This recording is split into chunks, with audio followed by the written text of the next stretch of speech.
Hi! Hello, hello! Kung gusto mong magkapera ay panoorin mo hanggang matapos ang video na ito at tuturuan kita kung paano pabulain ang bibig ng mga tsismosa mong kapitbahay. At simulan na nga nating gawin ang dishwashing liquid na ito upang tayo magkaroon naman ng pera. Dito nga pala ito sa TikTok nabili.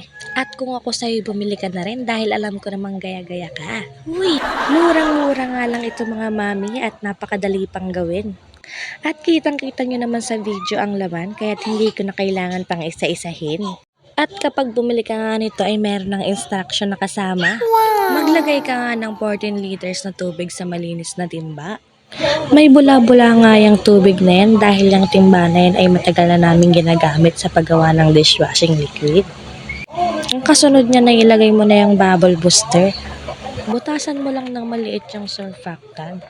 Tapos ibuhos mo siya ng paikot. Pagkatapos niya na itakpan muna natin at maghintay tayo ng 20 minutes. After 20 minutes ay pwede na natin haluin. Kailangang matunaw yung surfactant at bubble booster kaya't haluin lang natin ang haluin. Kapag tunaw na ay pwede na nating ilagay ang premix bottle. I-shake muna natin ng maigi bago natin ibuhos.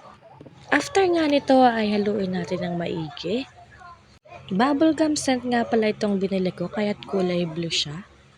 Sobrang bango nga ng scent na to mga mami, kaya naman sisipagin kang maghugas ng plato. Next naman ay itong thickener. Butasan na rin natin ng maliit. Ibuhos natin ng dahan-daan habang nahalo. At kapag malapot na ay takpan na natin. Maghintay ulit tayo ng 24 hours bago natin isalin sa bottles. Bali 9 pieces na 1.5 nga ang nagawa namin. Pinebenta namin ito ng 50 pesos ang isa. Nabili ko siya ng 260 pesos, kaya meron akong tubo na 190. Perfect nga itong pang negosyo, kaya naman i-click mo na yung yellow basket at umorder ka na.